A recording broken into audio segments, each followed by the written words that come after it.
Sabarimala സ്വർണ്ണക്കൊള്ളയിൽ പത്മകുമാറിന്റെ ഭീഷണിയിൽ CPM വഴങ്ങി. പത്മകുമാറിനെ പുറത്താക്കണമെന്ന് തീരുമാനിച്ചെങ്കിലും ആത്മകഥ പുറത്തു വന്നാലുള്ള പൊല്ലാപ്പുറത്ത് നടപടി പേരിന് മാത്രം സ്വീകരിക്കുകയാണ് സിപിഎം ചെയ്തത്.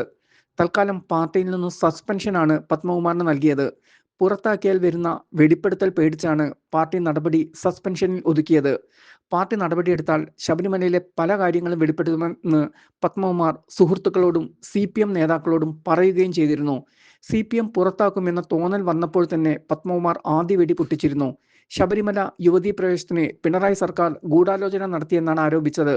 തന്നെയും ADGP പത്മകുമാറിനെയും യുവതീ പ്രവേശന വേളയിൽ തിരുവനന്തപുരത്തേക്ക് വിളിപ്പിച്ചു.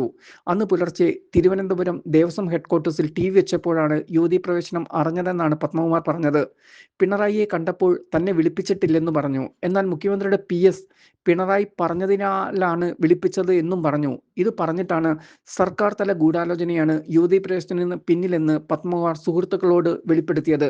ശബരിമല സ്വർണ്ണക്കൊള്ളയിൽ ചെമ്പുപാളികൾ എന്ന് എഴുതി ചേർത്തത് താനല്ല, അത് മറ്റാരോ ആണെന്നും ഇതിൽ അന്വേഷണം വേണമെന്ന് SITയോട് ആവശ്യപ്പെട്ടിട്ടുണ്ടെന്നും പത്മകുമാർ പറഞ്ഞിരുന്നു.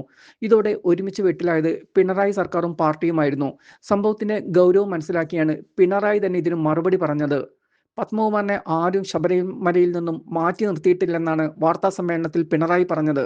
പത്മകുമാർ പറയുന്ന കാര്യങ്ങൾ സംഭവിച്ചിട്ടില്ല, അതിനെക്കുറിച്ച് അറിയില്ലെന്നും പിണറായി പറഞ്ഞു. ഇതിനൊപ്പം പത്മകുമാറിനെ പുറത്താക്കാനുള്ള തീരുമാനത്തിനും CPM മാറ്റം വരുത്തി. തൽക്കാലം സസ്പെൻഷൻ. ഇത് ഏത് നിമിഷം വേണമെങ്കിലും പിൻവലിക്കാനും പാർട്ടിക്ക് കഴിയും. ശബരിമലയിലെ സ്ത്രീ പ്രവേശനവും സ്വർണ്ണക്കൊള്ളയും ഇടത് സർക്കാരിന്റെ പതനത്തിന് കാരണമായെന്നാണ് ഇപ്പോഴുള്ള CPM വിലയിരുത്തൽ. അതുകൊണ്ട് തന്നെ ഇനി ശബരിമലയുമായി ബന്ധപ്പെട്ട കൂടുതൽ കാര്യങ്ങൾ പുറത്തു വരരുതെന്നും CPM ആഗ്രഹിക്കുന്നുണ്ട്. പത്മകുമാറിന്റെ ആരോപണം നിഷേധിക്കുകയും ഇതെല്ലാം തള്ളാൻ പിണറായി തന്നെ രംഗത്ത് വരികയും ചെയ്തത് ഇതിന്റെ തെളിവാണ്.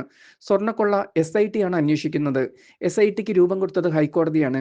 അന്വേഷണവും ഹൈക്കോടതിയുടെ മേൽനോട്ടത്തിലാണ്. അതുകൊണ്ട് തന്നെ കേസ് പത്മകുമാറിന്റെ കുരുക്കാണെന്നും നിയമ നടപടി പത്മകുമാറിനെ തേടി വരുമെന്നും CPMന് അറിയാം. അതുകൊണ്ട് തന്നെയാണ് CPM അനുനയത്തിന്റെ രീതിയിൽ മുന്നോട്ട് നീങ്ങുന്നതും.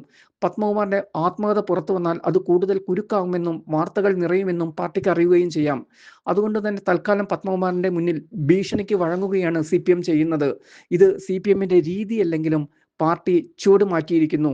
അതിന്റെ സൂചന തന്നെയാണ് ഇപ്പോഴുള്ള പത്മകുമാറിന്റെ സസ്പെൻഷനും.